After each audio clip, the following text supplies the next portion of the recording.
시간 함께 하실 하나님 말씀 열왕기상 17장 18절에서 24절까지 말씀입니다. 열왕기상 17장 18절에서 24절까지 말씀. 여인이 엘리야에게 이르되 하나님의 사람이여 당신이 나와 더불어 무슨 상관이 있기로 내 죄를 생각나게 하고 또 내 아들을 죽게 하려고 내게 오셨나이까?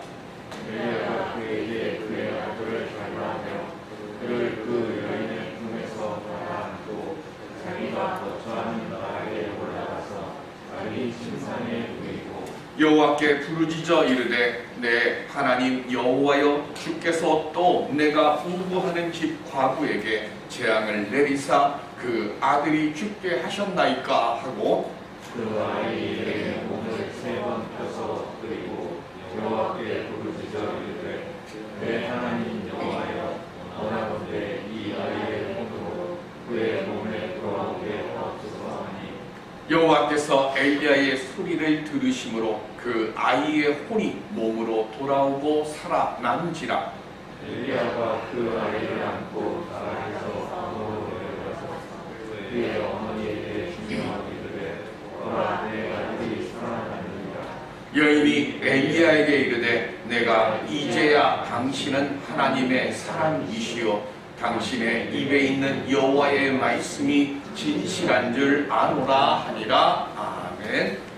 포기하지 않는 기도와 믿음으로 새 역사를 만들어갈 수 있는 우리 모두가 될 수 있기를 주님의 이름으로 축원드립니다. 이 땅에 있는 모든 생명체들에게 있어서 가장 소중한 것이 무엇입니까? 그건 생명력이 있다는 겁니다. 즉 살아 있다는 것이죠. 살아있는 것이 가장 소중한 것. 해변가에 가면 많은 것들이 있습니다. 그중 가장 많이 보이는 것 중에 하나가 조개 껍질입니다. 왜 빈 조개 껍질이 되어서 해변가에 그렇게 많이 굴러다닐까요? 그건 생명이 없기 때문입니다. 죽었기 때문에 조개가 분리가 되고 그리고 조개 껍질을 반토막이 나서 뒹굴어 다니는 거죠. 육신을 입고 살아가는 우리 모두도 언젠가는 그렇게 하나님께 돌아갈 수밖에 없는 육신을 가지고 있습니다. 심한 부상을 입은 스코틀랜드 병사가 실려왔습니다. 응급 상황이라 급히 수술을 해야 될 상황에 처했습니다. 군의관이 병사에게 이렇게 말을 합니다. 지금 당장 수술을 해야 하는데 솔직히 이 수술의 성공 가능성은 1% 정도밖에 되지 않는다. 혹시 마지막으로 하고 싶은 말이 있는가 하고 물었습니다. 그때 스코틀랜드 병사가 이렇게 고백을 합니다. 군의관님 걱정하지 마십시오. 당장 수술을 시작해 주십시오. 어떤 결과가 나오든 내 영혼은 만족할 것입니다. 만일 수술이 잘 되어 성공해서 제가 살게 된다면 어머니께서 저를 반갑게 맞아 주실 것이고 만일 수술을 하다가 제가 죽게 되면 예수 그리스도께서 저를 반갑게 맞아 주실 것이기 때문입니다. 그러니 아무 걱정하지 마시고 수술해 주시기 바랍니다 라고 이야기를 했습니다. 왜 우리에게 구원이 그렇게 중요하냐? 영생이 중요하냐?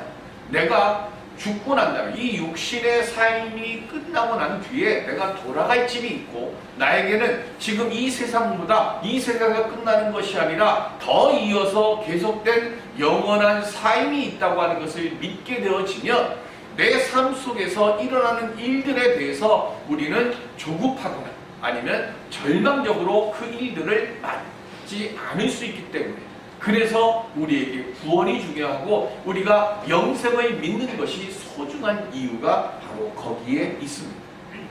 왜 우리가 믿음을 가져야 합니까?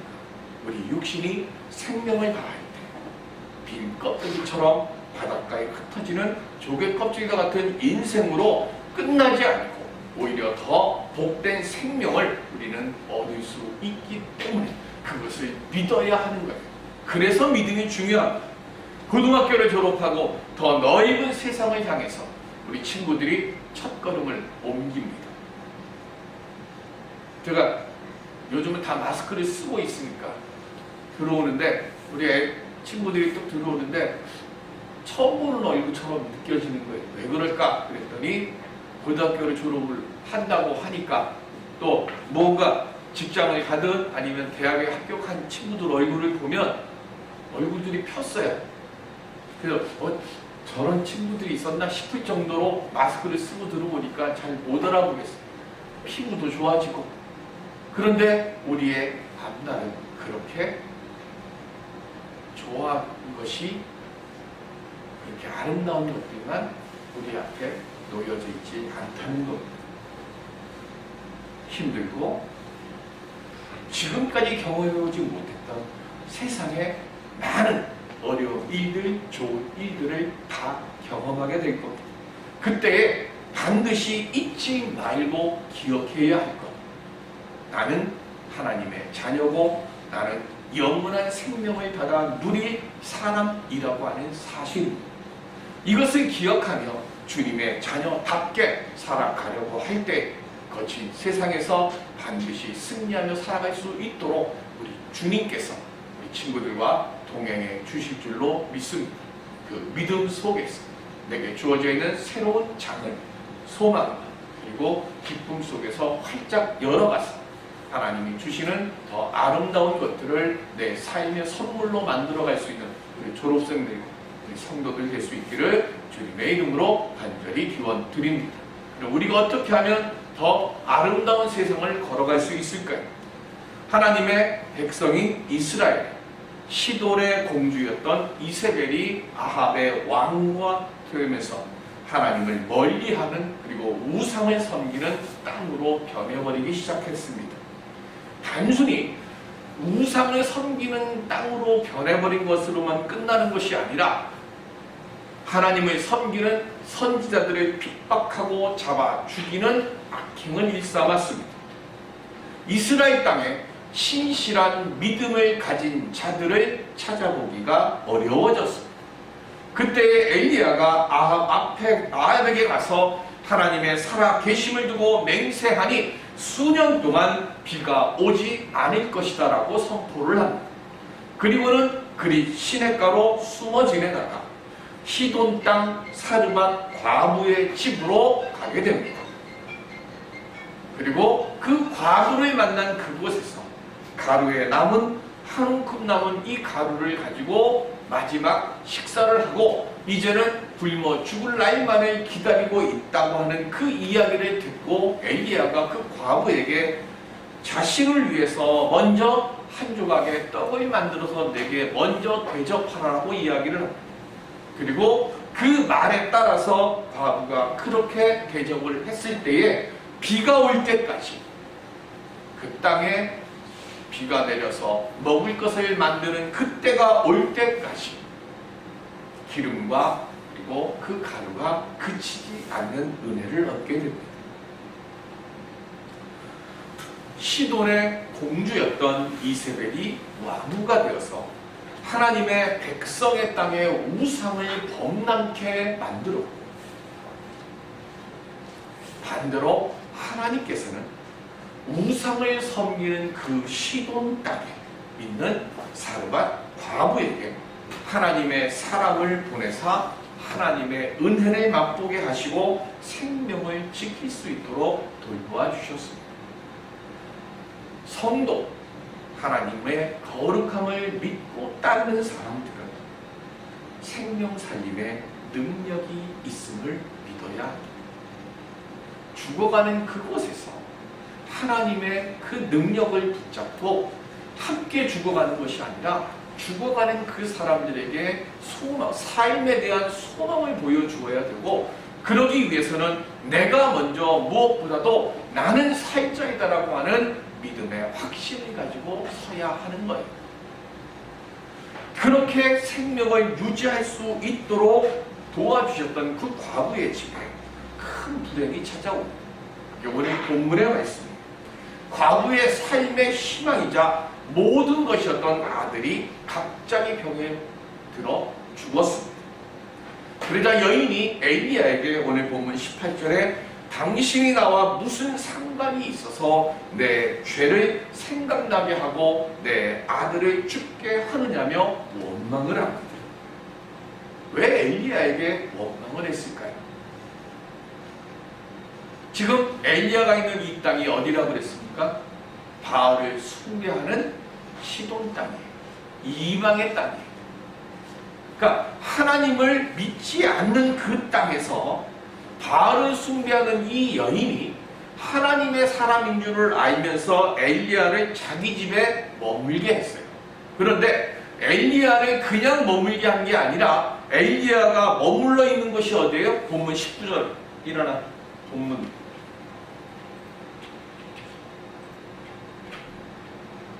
19절 보면 엘리야가 그에게 그의 아들을 달라 하여 그를 그 여인의 품에서 받아 안고 그 다음 뭐라고 돼 있어요? 자기가 거처하는 어디로 갔습니까? 다락에 올라갔습니다. 중동 지역의 다락은 우리나라의 다락방과 달라요. 중동 지역의 다락은 중동 지역은 뜨겁게 열기가 밑에서 올라옵니다. 그러니까 밑에서 살면 밑에서 지내면 더워요. 그런데 다락이라고 하는 것은 다락 위에 올라간다는 얘기는 시원한 바람이 이 다락을 지나간다. 그래서 그 집에서 가장 좋은 공간이 되고 가장 쾌적한 공간이 바로 다락입니다. 그러니까 지금 이 사르밧 과부의 이 여인은 자신이 엘리야를 모실 수 있는 그곳에서 자기가 해드릴 수 있는 최고의 환대를 하면서 모셨던 거예요. 그런데 자기가 하나님의 사람을 이렇게 최고의 환대로 모신 것에 바알이 분노해서 진노해서 자기 아들의 생명을 빼앗아 갔다고 생각한 겁니다. 그래서 지금 엘리야에게 당신과 내가 무슨 상관이 있길래 내 죄를 생각나게 하고 내 아들을 빼앗아 갑니까? 라고 울분을 토하는 겁니다. 여인에게서 죽은 그 아이를 받아들고 다락으로 올라간 엘리야는 어떻게 합니까? 20절 시작. 여호와께 뭐 했어요? 부르짖어 그랬어요. 여기 부르짖다라고 하는 이 말은 히브리어로 카라입니다. 우리나라 저 아이돌 그룹 이름이 카라가 있잖아요. 그 카라라고 하는 그 말의 뜻이 뭐냐면 도움을 호소하기 위해서 급히 부르는 절박함과 안타까움을 내포하는 말이 카라입니다. 그냥 부르짖는 소리치는 게 아니라 지금 내가 급한 거예요. 빨리 도움이 지금 내게 와야 돼. 그 도움을 달라고 절박하고 안타까운 심령을 그 마음속에 다 담아서 지금 외치는 소리, 그게 카라입니다. 과부 아들의 죽음과 과부의 항변에 엘리야가 많이 놀랐습니다. 그리고 당황했어요. 왜 하나님께서 자신이 도저히 이해하지 못할 일을 지금 이 여인에게 하셨습니까? 하면서 카라하는 거예요. 도저히 이해 못할 불행과 안타까운 상황에 삶을 살아가다 보면 빠질 때가 있습니다. 우리 친구들은 지금껏 무슨 일이 있으면 부모님들이 그 일들을 해결해 줬어요. 때로는 친구들이 해줬을 수도 있어요. 그런데 조금 더 지나면 이제 군대 가면 내가 다 해야 돼. 남이 해줄 게 아니에요. 내가 풀어야 되고 내가 그 문제를 풀어야 돼. 그런데 그 상황이 되었을 때 그때 어떻게 해야 되는가 하는 거예요. 그때 당황해서 아무것도 하지 못하고 있으면 안 되잖아요. 왜 교회에 오면 목사님들이나 아니면 어른들이 기도해라 기도해라 왜 할까요? 내 문제를 풀어가고 해결할 수 있는 지혜는 기도에서 나오기 때문에 그렇습니다. 성도가 당신 뭐 잘해요? 라고 얘기할 때 예, 저는 기도밖에 할 줄 아는 게 없습니다 라고 말하는 게 정답이 돼요. 우리 친구들이 이제 고등학교를 마치고 사회에 나가면 목사님이 맨날 얘기하는 게 있어요.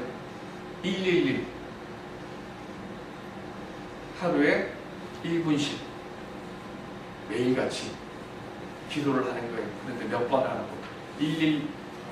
111은 여러분들한테 무리고 110 그러면 하루에 10번 1분씩이라도 그렇게 기도하는 거예요. 엘리야가 자기가 잘하는 걸 하는 거예요. 뭐래? 기도드렸어요. 어떻게 기도했어요? 자, 20절 부르짖어 이르되 그 다음 시작. 주께서 또 내가 우고하는 집 과부에게 재앙을 내리사 이랬어요. 제가 여러 번 얘기하는 말씀을 드리는데 이건 번역 잘못된 겁니다. 또라고 하는 이 말은 우리 또 하면 뭐 생각나죠? 반복이잖아요. 그죠? 옛날에 언제 한번 뭔가 있었어요. 뭔가 있었고 지금 두 번째인지 세 번째인지 네 번째인지 몰라요. 그런데 이 또라고 번역해 놓은 이게 히브리어 원어는 뭐냐면 감이에요. 히브리어로 감, 우리나라 말로 감. 근데 이 감이라고 하는 말의 뜻이 뭐냐면 기어코, 결단, 그리고 기어이 이런 뜻이에요. 그러니까 지금 엘리야가 하나님께 카라 하는데 부르짖으면서 지금 간절히 안타까운 마음으로 하나님께 외치는데 뭐 하는가 하면 주님, 기어이 내가 우고하는 이 집에 유일한 희망이자 삶의 목표인 이 아들의 생명을 빼앗는 그 일을 하나님 하시려고 합니까? 라고 하는 것이에요. 이미 뭐 했어요? 죽었어요. 아이는 죽었어요. 엘리야가 죽은지 몰라서 지금 이 기도하는 거 아니에요. 우리가 삶을 살아가다가 보면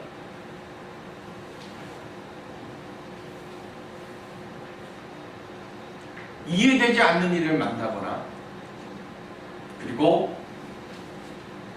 풀 수 없는 일을 만날 때 사람들을 향해서 뭐라고 변명하거나 항변하지 말아요.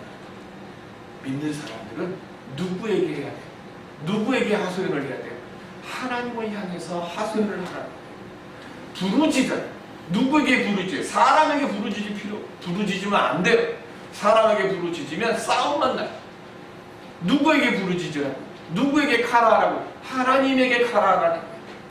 하나님에게 카라하는데 아이가 죽었어요. 모든 상황이 끝난 거예요. 죽었으면 끝이잖아요. 그런데 이 끝나는 상황, 끝나버린 이 상황을 바꾸고 다시 생명을 회복시킬 수 있는 능력을 가진 분은 이 세상에 하나님 한 분밖에 없어요. 그러니까 어떻게 하라고? 이 끝나버린 이 상황을 바꿀 수 있는 불가능한 상황을 가능하게 하기 위해서 내가 할 수 있는 최고의 방법이 뭐예요? 그 능력을 가지신 하나님에게 외치는 것밖에 없어요. 근데 여기서 우리가 한 가지 알아야 될 것, 기도는 도깨비 강냉이가 아닙니다. 금나라 뚝딱하고 기도한다고 금이 나오는 게 아니에요. 그런데 그러면 기도하다가 소용없잖아요. 아니, 그래서 기도하라는 거예요. 왜? 불가능한 상황을 그 일을 가능한 일로 만들 수 있는 방법은 우리에게 주신 것은 하나님이 우리에게 준 것은 기도밖에 없기 때문에 기도하라는 거예요. 그래서 지금 엘리야는 다 끝난 그 상황 속에서도 절박함을 가지고 온 마음을 다해서 하나님께 지금 기도했어요. 그렇게 절박함과 간절함에 카라의 기도의 맛을 아는 우리 졸업생들, 우리 친구들이 되고 우리 성도들이 될 수 있기를 바랍니다. 그렇게 기도할 때 시편 141편 1절 말씀 시작. 여호와여 내가 주를 불렀사오니 속히 내게 오시옵소서.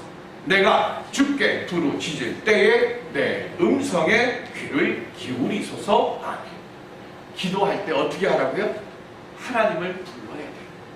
하나님을 부르면서 뭐라고요? 오시든 말든 이게 아니죠. 카라는 어떻게 해요? 하나님을 부르짖었으니까 부르짖을 때 뭐 하라고? 하나님 내게 와달라고 해야죠. 내게 와달라고. 내게 오시옵소서. 그 다음 왔어요. 오셨어요 하나님. 그 다음 두 번째 뭐 하라고요?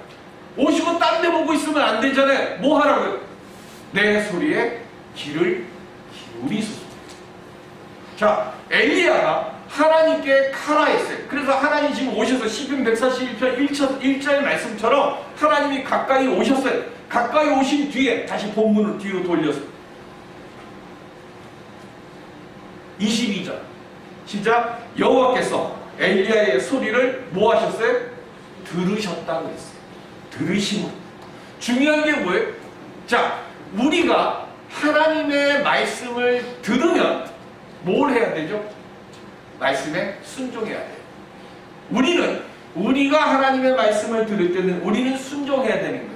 자, 이 들으심으로의 듣다라고 하는 이 말이 히브리어로 사마인데, 사마라고 하는 이 말의 뜻은 이해하며 경청하다는 거예요. 그러니까 이 사람이 지금 사람인 내가 하나님께 사마를 하면 이 사람의 상황이 어떻구나 하고 하나님 먼저 이해를 해주시고, 두 번째는 뭐 하는 거예요? 그의 기도를 어떻게 잘 들어주시는 거예요. 들으셨다는 말이 그 얘기예요. 자, 하나님이 들으셨어요. 내 기도를 하나님이 들어주시면 우리에게는 무슨 일이 일어나는 거예요? 응답이 일어나겠죠. 야고보서 5장 17절 시작. 엘리야는 우리와 성정이 같은 사람이로되 그가 비가 오지 않기를 간절히 기도한즉 3년 6개월 동안 땅에 비가 오지 아니하고 아멘. 자, 엘리야는 조건이 뭐예요? 우리가 뭐가 같아요? 성정이 같아요. 성정이 같다는 얘기는 무슨 얘기예요? 나나 엘리야나 똑같은 사람이에요. 자, 엘리야가 능력이 있는 사람입니까? 지금 야고보서에서 분명히 전제를 달았어요. 자, 엘리야가 기도했더니 비가 안 왔어요. 근데 다시 또 엘리야가 하나님께 기도했더니 비가 왔어요. 자, 엘리야가 능력이 있습니까? 없습니까? 영광. 하나님 비 오게 하지 마세요 하고 했더니 하나님 비 안 내렸어. 하나님 비 내리게 해주세요 했더니 하나님 비를 내리셨어. 그 사람 능력이 있는 사람이야, 없는 사람이야? 있어? 있죠. 근데 우리 여기서 착각을 하는 거야. 엘리야가 능력이 있는 게 아니라 엘리야의 기도를 들으시고 응답해 주시는 하나님의 능력이 있는 거죠. 야고보서에서 지금 말씀하신 이유가 뭡니까? 누구든 다 그 내가 드리는 기도에 응답하실까 말까를 결정하는 것은 하나님이신 거예요. 사람이 아니에요. 근데 우리는 자꾸 뭘 하는가 하면 그 사람이 능력이 있다고 착각을 하는 거예요. 분명히 엘리야가 하나님께 기도를 드릴 때 들으시는 하나님이 엘리야가 부르실 때 더 많이 들어주시는 거예요. 더 많이 그거에 대해서 관심을 가져주세요. 더 많이 그 말에 사마를 해주세요. 똑같은 거예요. 그럼 오늘 우리들도 엘리야처럼 하나님의 능력이 내가 드리는 기도에 역사할 수 있도록 뭐 하라고요? 하면 된다는 거예요. 이게 목사님의 하나님, 엄마의 하나님, 장로님의 하나님이 아니라 이게 내 하나님이 되는 거예요. 우리는 자꾸 목사님께 기도 부탁하니 목사님이 기도 많이 하시니까 목사님 기도해 주세요. 저도 여러분들이랑 뭐 한다고요? 성정이 똑같은 사람이에요. 그러면 뭐 하라고?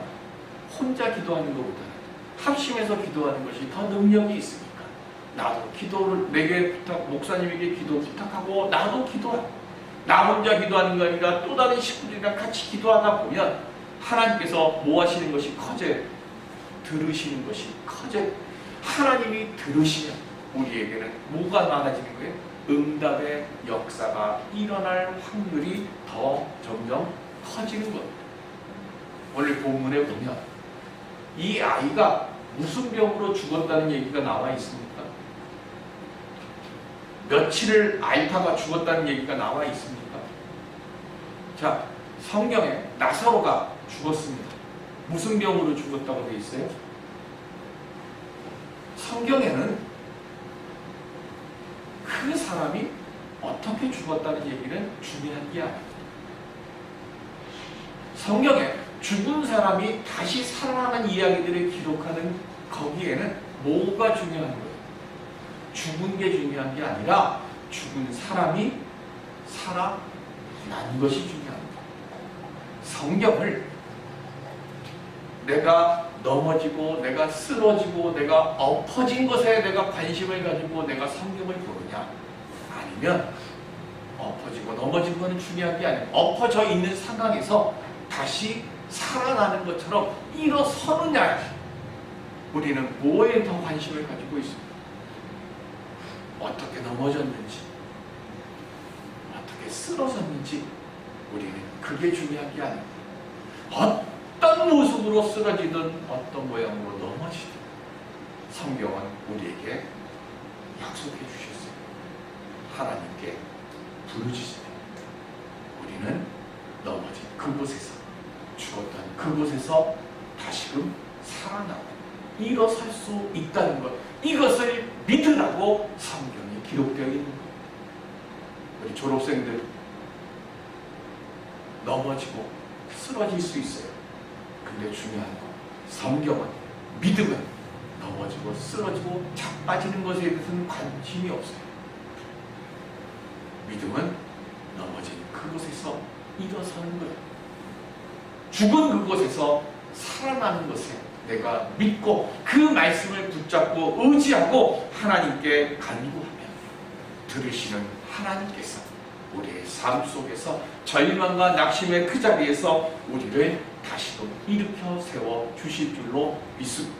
그 믿음, 앞으로 수없이 많은 역경과 어려움들을 만나요. 오늘 이 엘리야의 말씀을 기억하고 이 말씀을 내 삶의 풀에 남겨서 힘들고 어려울 때마다 엘리야의 기도로 일어설 수 있는 그 믿음의 눈을 열고, 그래서 나만 사는 게 아니라 야, 너의 하나님이 내 하나님이 될 수 있도록 나에게도 믿음을 알려달라고 이야기 들을 수 있는, 칭찬 들을 수 있는 그런 하나님의 자녀들로 살아가는 우리 복된 하나님의 아들들, 그리고 우리 모든 만남의 권족들 될 수 있기를 주님의 이름으로 축원드립니다. 기도하겠습니다.